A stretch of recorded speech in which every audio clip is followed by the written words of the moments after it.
I'm here with Duncan Verry on the last day at BETT London 2025. So Duncan, how's been BETT so far this year? Luigi, we're super excited. It's been a fantastic BETT. As we said at the beginning, it's our 40th birthday and we're feeling more fabulous at 40 than ever.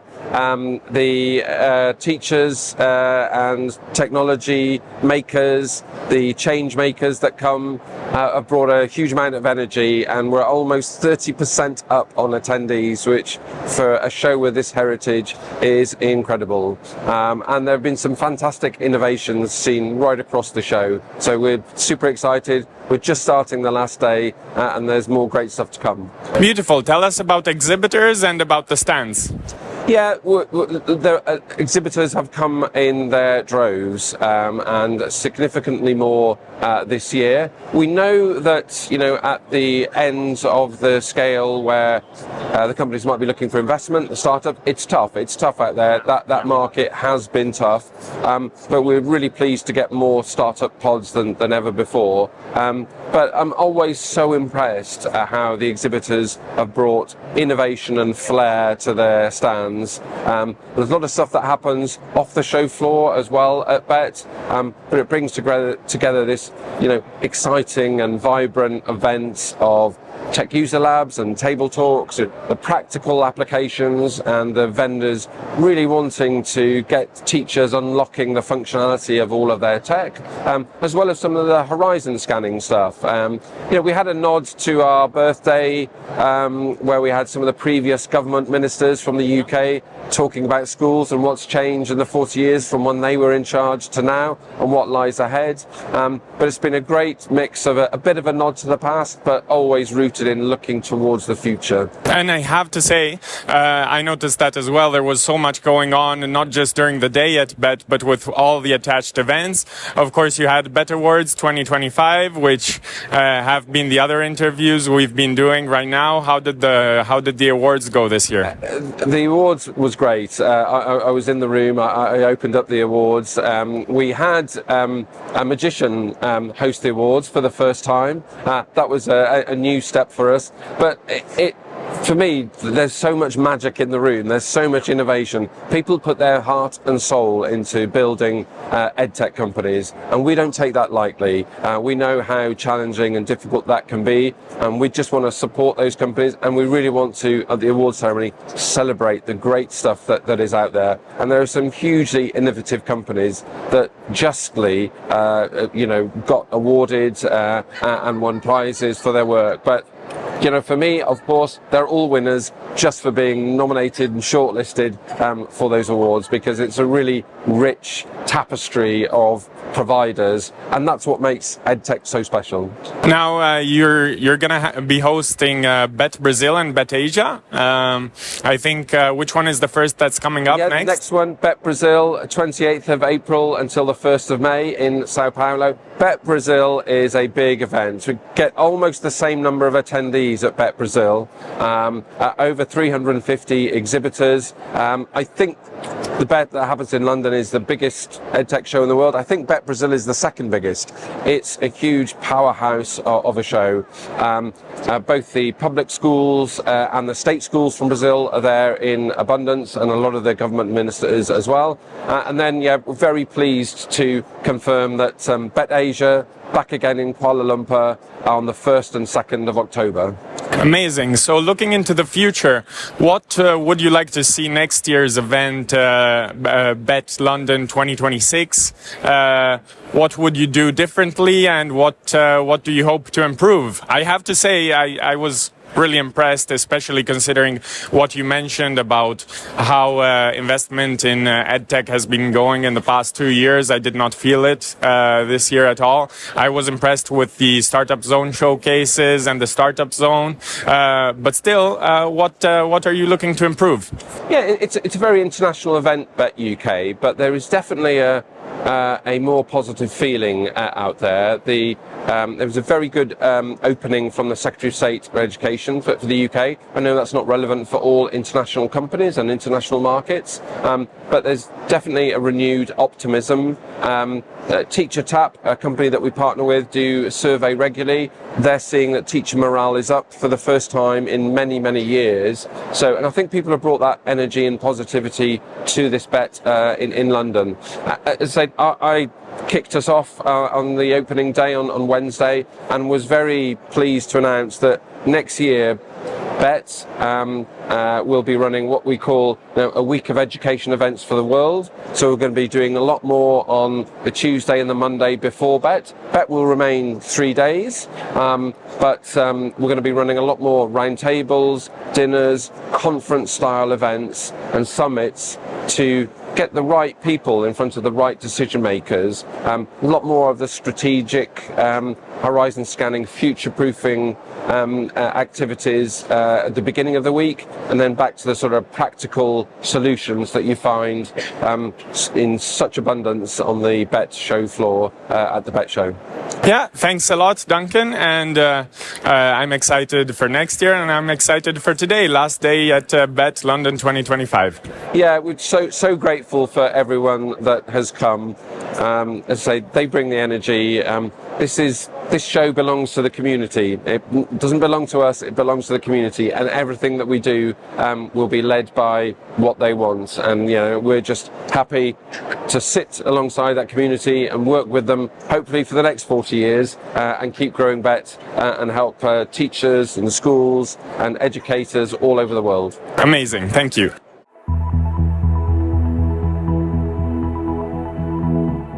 So I'm here with John Neal, receiver of one of the BETT Awards. Thank you for joining me, John. And what were you awarded this year? So yesterday evening we were delighted to receive the EdShed by BETT for Further and Higher Education Technology Award. So what is it you do at Quizizz? So it's more a question of what don't we do at Quizizz. Often, I think largely because of our name, people think we are just Quizizz. Actually, we're a platform that allows for consolidation of lots of tools and lots of things that educators really not only want to do, but need to do in their class to engage their learners. For example, in addition to quizzes, we have lessons, interactive videos. We also have comprehension passages. And then recently we've introduced yet another feature, which is called flashcards. So all of those together, we're finding are becoming an increasingly popular option for teachers. They seek to find a solution that allows them to keep all of their focus in one space and not having to learn lots of tools at the same time. Sounds amazing. So what's your target market? So our target market is actually very fluid. We support learners all over the world. We actually have 70 million monthly active users. We support learners from kindergarten all the way up through higher education. And that's largely, as I say, I think thanks to the great range of tools that we provide. For example, within our question types, we have 18 different opportunities. What many people expect from a tool like Quizizz, from an online quizzing platform, is multiple choice, fill in the blank, maybe one or two other options. What we're proud to offer, and myself as a former teacher really excited to offer, is opportunities that extend learning far beyond that. So we have opportunities for drag and drop. We have categorization questions. We have mathematical question types baked in. We also have open-ended questions. You can draw your answer, leave a voice response, a video response, and all of those, where appropriate, we have nice little boosts by AI that both save time for teachers and make the learning experience for their students that much more powerful. Beautiful. You told us a lot about what students love about your platform and educational software.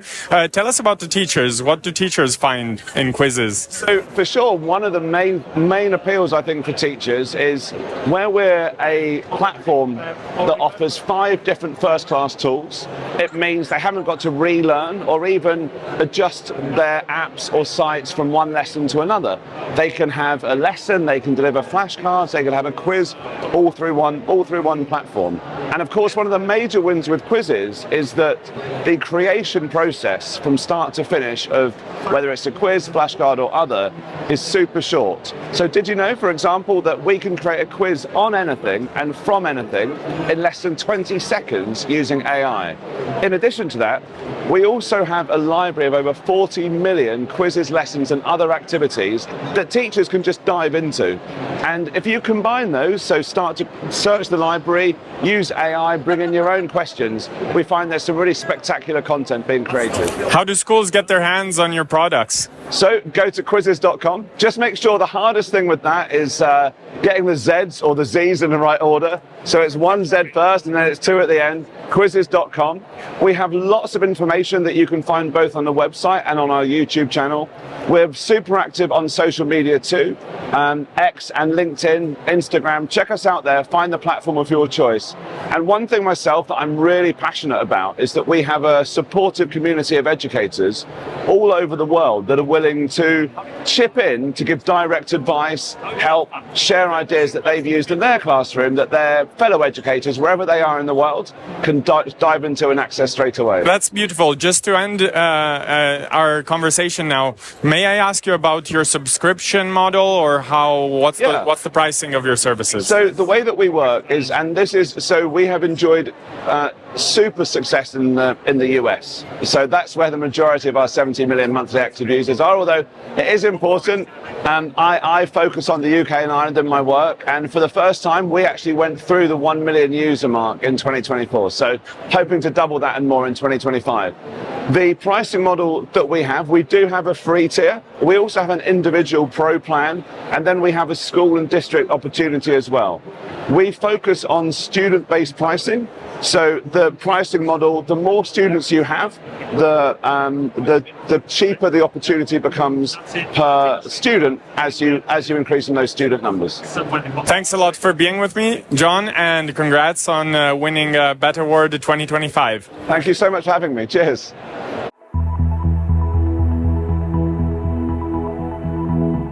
So I'm here with Ida and Paulina from Musicon, winners of BETT 2025 awards. Thank you for being with me. And what award did you win? So we are here at Sand Village. It means that we are nominated and we win at Sand and Inclusion Resources and Services category. So what is Musicon? Oh my God. We need more hours to explain everything, but look here. This wooden barrel, it's device, educational and therapeutical device. And first of all, and first thing what people are discovering is composing. Then you can discover that you can coding, but you can drawing, writing here, and do a lot of things. And it depends on what you would like to do with your children, with your kids, if you are a therapeutic or educator. Yeah, so the most important thing in Musicon is that we are using two most universal languages, music and coding. So regardless of the age or country that you are from, or maybe some deficit, you can work on Musicon and always have a success. Beautiful. So something that's really impressive is the amount of data backing your solution. Can you tell me about the research that is backing your product? Yeah, we already finished. Last year we finished a big, more than 3 years old resources. We were thinking how effective this device is in work with children in autism or language disorders or with dyslexia. And after those 3 years old, we discovered that regular work with Musicon can help children develop 2.5 times faster than their peers. Okay. Is there any chance we could briefly see how it works? Always is. It's super simple. Everything starts just with a push of a button, which is super simple.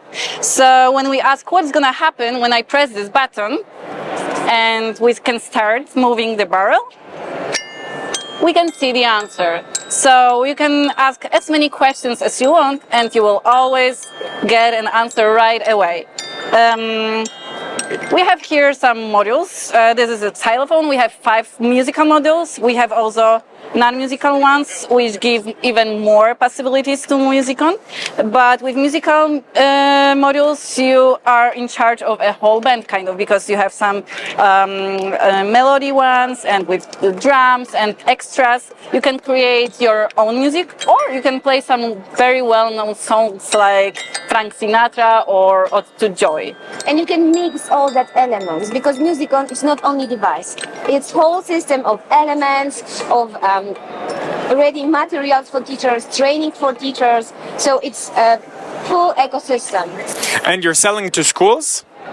Yes, not only to them, because we are working with schools, preschools, therapy centers, and with museums, libraries. So wherever you can find kids or seniors, because we also work with seniors, then Musicon is.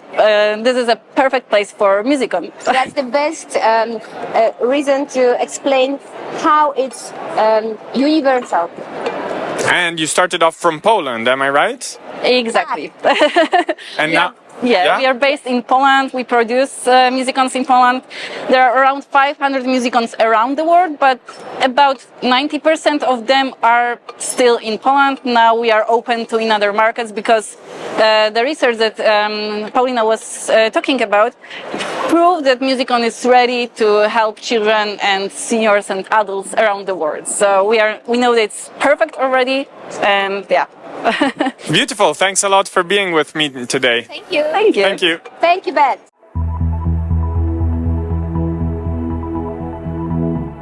So I'm here with Martin Sanders, the CEO of EdShed, one of the receivers of the BETT Awards to 2025. So thank you for joining me. And would you like to say which award you've won and what has brought you to win? Yeah, we won the primary digital learning product, language and literacy, which is longer than I can remember off the top of my head. What is your product? So the product that won was STEMpedia, which is a kind of hybrid product for primary schools, which has curriculum content and technology, which gives children games and assessment tools. Beautiful. So can you unpack the features that are in your product? Okay, so it is a product of two halves. So there's a traditional kind of pedagogical teaching resource side, which is backed by research and roots the product in the classroom, really. So it's a product that teachers use to deliver learning, which is, I suppose, part of the kind of thinking behind how the product works is it is led by a teacher. It's not replacing them. It's not trying to sort of take that role. What it's trying to do is enable them to do their job as effectively as possible, but also allow us to use technology to enhance and as a tool to get the most impact that we can. The tech side of things is really games. Children play them. In a way, it's not particularly rocket science that the more you do something, the more you remember it. And so learning something, time and effort is a factor, but also the stuff behind that with something that's quite abstract like spelling. It's kind of not quite motivation, but that is a factor. But the sort of sense that they're able to do it, and I think part of what children like about the tech is they never really fail; they just succeed in different amounts. So they have lots more support. They succeed, they get the answers right, and then as they gain confidence, they can go for a greater challenge. But they're still learning and practicing, so then they get a better mark on tests. They can see that they actually can do it, and the rise in confidence then means that it's like a self-fulfilling prophecy, isn't it? You believe you can do something is a big part of the way to actually doing it. Beautiful. And engagement has been one of the indicators of major evidence-based indicator of retention and education in general. That's our stealth approach. If the children want to play the game, then the schools are going to keep getting it. And we've had some where there's been a new teacher and the children have protested that they want to play our games, and so they resubscribe. Beautiful. What is your market? You're UK based? What are your markets in the UK, and do you also operate abroad? Yeah, so we're in about 36-37% of UK primary schools paying us currently, about 8,000 schools globally, which 90% is in the UK. got a little base in America, based in South Africa, but we're in most countries. I mean, there's a handful of countries that we're not in, ones like North Korea, Greenland, but I mean, really, pretty much we're everywhere to some extent. Often it's, individual subscribers. We're in a lot of British international schools and American international schools. We've got both curriculum versions, so we're pretty much everywhere. Yeah, congrats again, and thank you very much for joining me. Thank you.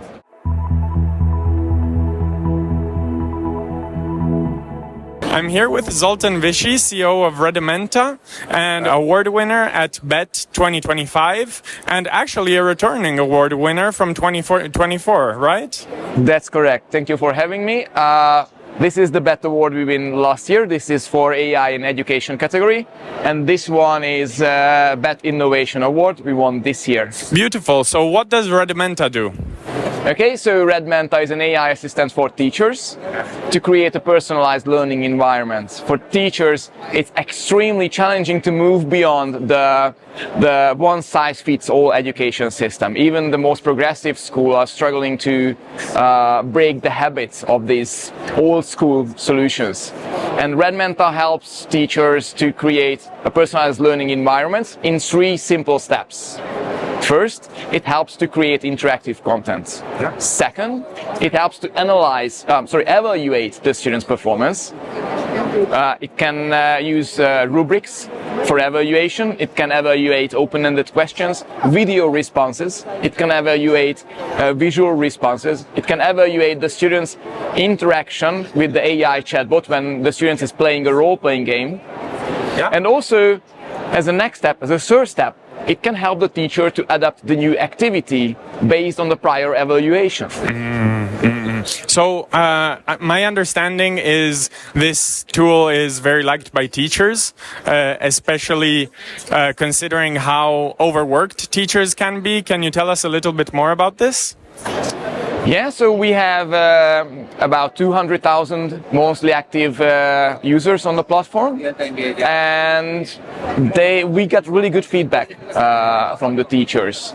What are the main points of Redmenta that seem so valuable to teachers? It saves incredibly amount of time. So it's like, let me give you an idea. This is not the main feature, but just a tiny bit of features.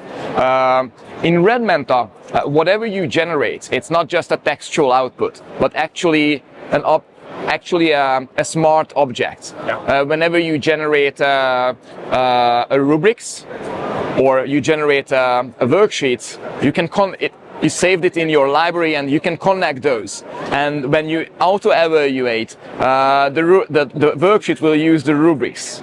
Or for example, when you are generating a lesson plan, you can instantly generate new worksheet and new activities based on that. And it can, for example, can create reports based on the student's performance. So it collects all the data from the worksheet system, and that's the strength and I believe the uniqueness of Redmenta. It has a robust and really amazing worksheet system, and basically the AI works as a really smart mind in an athlete's body. If you have a really capable body, the capabilities of the whole is going to be really exciting. Beautiful, beautiful. What are your target markets? Okay, so we target mostly Middle East, Europe, but we have another growth strategy where we use distributors. So we build this distributors partnership in South Korea, in Turkey, and we are growing this distributor network. What is the feedback you're hearing from students? So not on the teacher's viewpoint, but from the student's viewpoint. What they really like in Redmenta, it's first of all, Redmenta has a really clean interface for students. So especially for students who have special education needs, it's a really clean interface, and it don't distract the students. Everything is kept within a safe environment, within a safe learning environment, so they don't need to, for example, in Redmenta, the students can record a video, a video response. They don't need to leave the platform. It's all in one place. And what they really like is the varieties of the responses. Yeah. They can answer questions with videos. They can answer questions with the visual boards, so creating drawings and illustrations. They can have tasks like a role-playing game where they need to interact with a historical person. So really supercharge the capability of the classic worksheets. I understand. And this goes K-12 and higher education? K-12 higher education, but it seems like we are focusing on K-12. We are our activities proactively. We are going for K-12 schools. It's really curious. The platform is so diverse. We have customers from all around the sectors. Railway companies are using Redmenta to train their employees, automotive companies, banks, universities, basically everyone where there's knowledge transfer happening, Redmenta could be a huge differentiator. One of the peculiarities of your of you winning the award this year and the year before is you're one of the few award winners which are a startup. How long have you been operating for? Okay, the business started 2.5 years ago. Yeah. We started in this sector 12 years ago. Yeah. It was the first project we did. It also called Redmenta. We kept the name. Yeah. But it was a different project. It started 12 years ago, and we learned a lot during this journey. We realized what we do is not the future of education. We rethought everything, we redesigned everything, we analyzed trends, we try to understand where's the future is going. And then we just connected the dots. Yeah, makes sense, makes sense. And it seems like you're also finding interest then in the corporate market. Yeah, we are not doing much effort in the corporate market, but for now we are a startup with limited resources, so we need to really focus on one thing that goes the best. Yeah. Maybe a few months or years later, we will have a division. Makes sense, makes sense. So what do teachers have to do, teachers in schools, to sign up to Redmenta? It's really simple. First of all, Redmenta works as a freemium product. The freemium version is limited, so they can try it. But also, if they contact us, we can set up a pilot project, a test environment for their school, where they can freely experiment with Redmenta. Beautiful. Thank you for being with me, Zoltan. Thank you for having me.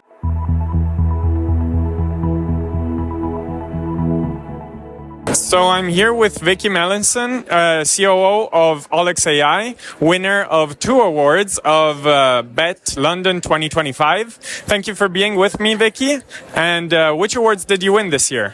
Hi Luigi, thanks for having me. So we won 2 awards. We won the AI for Teaching and Assessment Award, and we also won the Secondary Digital Products Award. So 2 really fantastic awards for us, right in the area that's most important to us. Beautiful, amazing. And what is it that Olex.ai does? So we are a platform built around generative AI, but we chose to build it on a really specific use case. So using generative AI for teaching, assessment, feedback, and analytics around English writing as a subject, which is a subject that historically has had very little EdTech available to it, because the technology just didn't exist to do anything. Algorithms, traditional algorithms, etc., weren't much used for understanding language. So all of a sudden, the large language models come along, Kong, and they're perfectly suited for English writing, and that's exactly where we have focused our product on. Okay, and what have been the first iterations? Which markets and which kind of segments of education have you worked on? So we have obviously we're a UK company, so a very, very strong focus on UK curriculum. We are primarily for Key Stage 2 through Key Stage 4, so that's sort of year 3 up through year 11, up through GCSE exams. We have also started working internationally, so we're working in a range of countries. We have schools in Hong Kong, in the UAE, also starting to branch out into further in the Middle East, which is really exciting for us. As you were saying, this space is new in generative AI enabling the building of such tools. Previously, it was mostly on the math side and the sciences side. What do you expect is upcoming in this space, as in what is the near future of the major features, starting from the major features that you've developed up until today, and what you've been researching and developing for the future? So our very first version of the product was a fairly simple application of Gen AI to just provide a simple level of feedback to an individual child.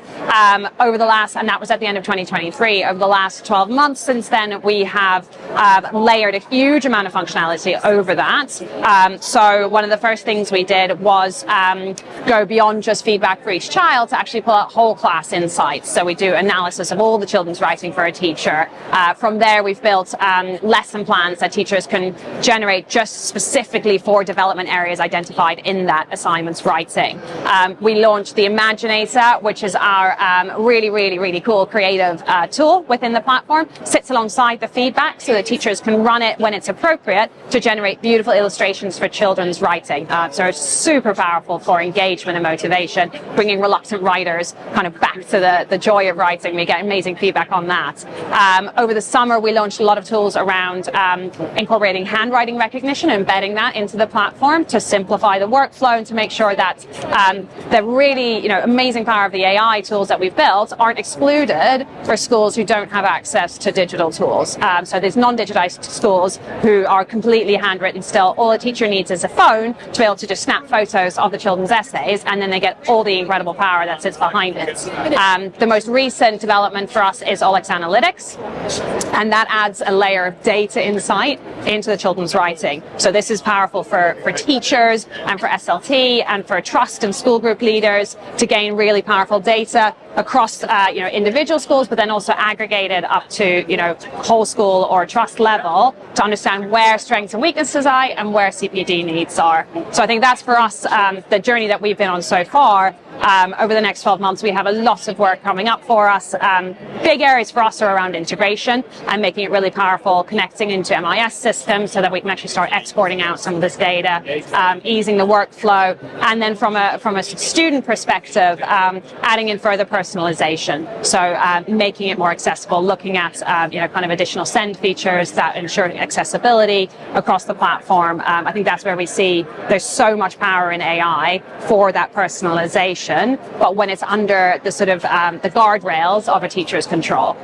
Thank you for unpacking this very broadly. Now, bringing it into a synthesis, kind of what do you think are the key problems that you're solving for schools and teachers that teachers and users are finding the most valuable out of what you're giving? So I think the very, very clear challenge that we're solving is workload reduction. Every teacher, across the country and probably across the world will tell you that marking and providing feedback on extended writing is the biggest workload in what they do as a teacher. So that for us is a very clear, obviously real significant gain for teachers in schools. I think the engagement is huge as well. I think engaging children in writing. You've got some kids who love it and some kids who really just don't, and they don't like it. They feel like they're not good at it. And so helping them kind of find joy in what they're doing, which translates to teachers actually finding joy back. We get a lot of feedback. We recorded a brilliant video with interviewing with one of our teachers who said it literally brought the joy back into teaching for her. And then I think lastly, it's that level of data insight, which is something that teachers have never had before, that SLT have never had before. Data at their fingertips, run instantaneously allows us to open up just a world of insight into children's writing that can actually take us quite far beyond the traditional way that we're assessing children's writing, which has been limited by resource capacity of people to actually do that. So we can go beyond just looking at, are they structuring their paragraphs according to the national curriculum standards, and start looking at things that are more interesting around their creativity and the sort of maybe the sentence length that they're averaging versus their classmates, and how we can encourage that, and all sorts of really interesting insights that I think will be driving kind of a better engagement for kids, better outcome for kids, and happier teachers. Yes, this sounds very exciting and really at the forefront of the applications of generative AI in EdTech, in education. I look forward to seeing your solution developing and being deployed worldwide. So thanks a lot for being with me, Vicky, today. You're very welcome. Thank you.